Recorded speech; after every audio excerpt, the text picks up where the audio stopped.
Tiny teaching tips for classroom management. Here in Vietnam, we've been teaching online for about 6 months. Yeah, around that time. It's a long time to be sitting in a chair by a desk. But today I was speaking to a few teachers, and we all half jokingly had concerns about meeting students face to face again, and the fact that we'd have forgot in 6 months, we'd have forgot all the little things that we used to just do naturally, without thinking I don't like the word control, but to settle a class and to keep them all on task and all on working. So I went through with a few friends the tricks, for want of a better word, of getting the best out of your class, getting your class to stay on task and stay focused. I'm probably going to do this in 2 parts because there's quite a lot, and it's in no real order, just as I noted them down today. I think the first and most important thing, and this applies to all teachers, beginners or advanced teacher, the first thing and most important thing about classroom and behaviour management is be prepared, be organised, know what you're doing, know how you're going to do it, practice doing it, and have everything you need. As I was taught 25 years ago, I remember, by a policeman in Bath that was talking to us about various issues that affect the police and teachers.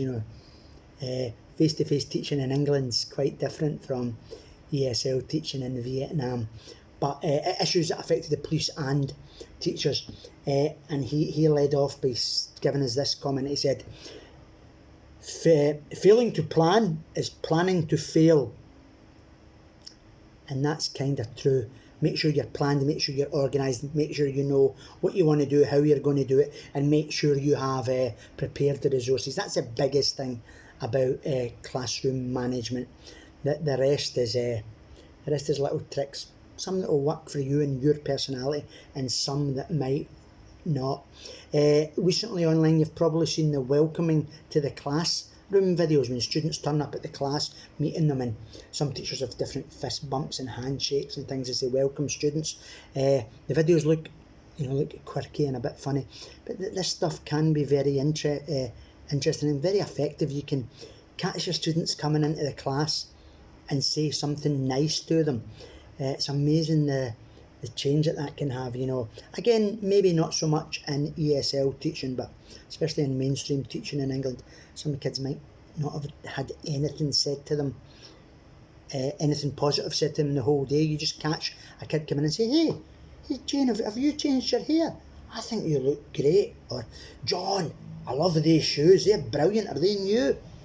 And you can see the students, you can see the reaction change and their attitude change automatically. It's surprising how that works. Another silly little mind trick, I don't remember where I got this from, but I call it the Jedi mind trick. When you want a student to do something, don't just say, John, open your book at page 17. John, open your book at page 17. Try adding a simple thank you at the end, and being positive about it. John, open your book at page 17. Thank you. And I don't know why, but it seems to kind of confuse them, and they're like, they don't want to open their book at page 17, but you're saying, thank you, John, that's great. And they're like, oh, and they open their book. Another little trick is what we call parroting. Parroting, repeating an instruction and not allowing yourself to get drawn into an argument or even worse, a confrontation with a student. John, open your book at page 17. Oh, why, teacher? John, open your book at page 17. Why, teacher? John, open your book at page 17. Oh, Peter's not done it. John, open your book at page 17. You're a teacher. You're in charge. You don't need to explain why. You just keep parroting it. And eventually John should open his book at page 17. Loopholing. I first heard this described as loopholing. I now call it choose your own adventure. Give a kid a loophole. If a pupil doesn't want to do something, give them a choice that makes them think that they're choosing to do it. You might say, John, open your book at page 17, and it doesn't. And you've parroted, you say, John, open it. Why, teacher? John, open your book, page 17. Why? And then if it's escalating and you're not getting the result from John that you want, give him a loophole. Say to him, John, if you don't open your book at page 17, I'm going to need to contact your mum. Do you want me to contact your mum? And quite often John will think in his head, no, I'm not letting you contact my mum. I'll just open my book. So I call that loophole, and give them a loophole that they can escape through. Make them think that it's their choice to open the book. John, you can open your book, or you can go speak to the headmaster. Do you want to speak to the headmaster? And he's like, no, I'm not speaking to the headmaster. I'll open my book. Surprising again how many times that worked. And the last one in the first part of this is called deflecting. Deflecting is when,